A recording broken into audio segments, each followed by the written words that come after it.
What's going on, guys? Scott from Play Your Court. Today we are going to talk about short angle volleys, a shot that I think a lot of rec players think is impossible. They see their coach or a pro hit these soft short angle volleys and they're thinking, oh man, that's just a high level thing.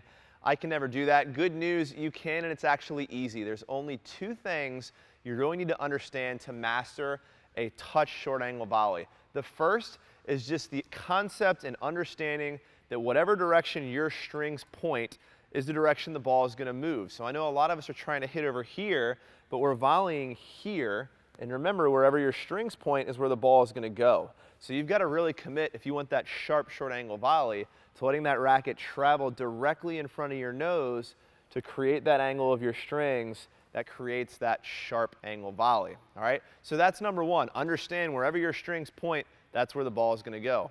Number two is you've got to have soft hands. Think about your racket as either a pillow or a brick wall. If you squeeze really tight and you create a brick wall, the tennis ball flies off a brick wall, it's going to bounce back hard, it's not going to land short. You need to create a pillow, and the way you're going to do that is you're going to relax your grip.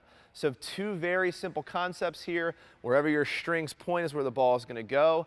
Create a pillow with your racket so that the ball trickles off your strings over the net for a short angle volley. So now that you understand how to hit a short angle volley, maybe some of you are thinking, okay, Scott, but what's the use case for this? It's really handy in doubles. When you get up to the net and you've punched your opponent back off the baseline, you can end points easily. You don't even have to get too close to the line if you can get comfortable dropping the ball short on an angle. It's going to bend off the court. It's going to pull your opponent out of the way. Same concept in singles. If you sneak up to the net and you've got open court space, dumping this ball short and at an angle is always going to create more distance for your opponent in the ball. All right, so now that you understand how to hit the short angle volley, let's talk about why you really want to have this in your arsenal. So particularly when you're playing doubles, but just in general, short angles create distance from your opponent, right? If the ball bounces short and off the court, you're always creating more distance where the ball is traveling away from your opponent. It's going to be easier to win points this way,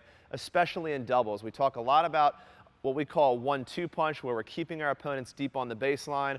Once we've got them pushed far enough off the back, then we're going to drop that short angle volley into the open court space for the winner. So short angle is extremely important, extremely easy to do. Again, understand where your strings are pointing. That's going to determine where the ball goes. And remember, soft hands to create that pillow effect, and you'll have perfect short angle volleys.